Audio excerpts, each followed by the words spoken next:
বিশ্বাস, বন্ধুত্ব আর সম্মানের প্রতিশ্রুতিতেই শুরু হয়েছে তাহসান রোজার নতুন জীবন। মাত্র ৪ মাসের পরিচয়েই বন্ধুত্বটা প্রণয়ে পরিণত হয় এই গায়ক মেকআপ আর্টিস্ট জুটির। বিয়ের পরে যেন দুজনের কথা দুজনের সঙ্গে। তাদের পরিচয়, প্রেম, বিবাহ নিয়ে কেউই এখন পর্যন্ত মুখ খুলেননি মিডিয়ার সামনে।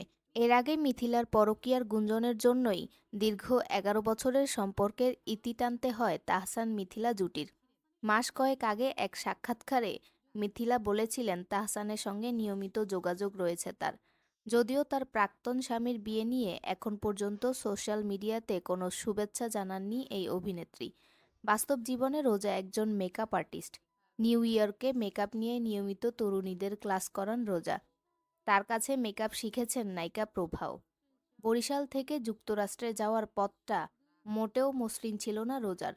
২ বছর আগে তিনি তরুণ উদ্যোক্তা হিসেবে মর্যাদাপূর্ণ নারী উদ্যোক্তা পুরস্কার ২০২৩ অর্জন করেন। বাবাহারা রোজা অনেকটা সংগ্রাম করেই নিজেকে প্রতিষ্ঠিত করেছে। একসময় ঢাকাতেই রোজার বিউটি পার্লার ছিল। তিনি সেখানে তারকাদের ব্রাইডাল শ্যুটের জন্য মেকআপ করতেন।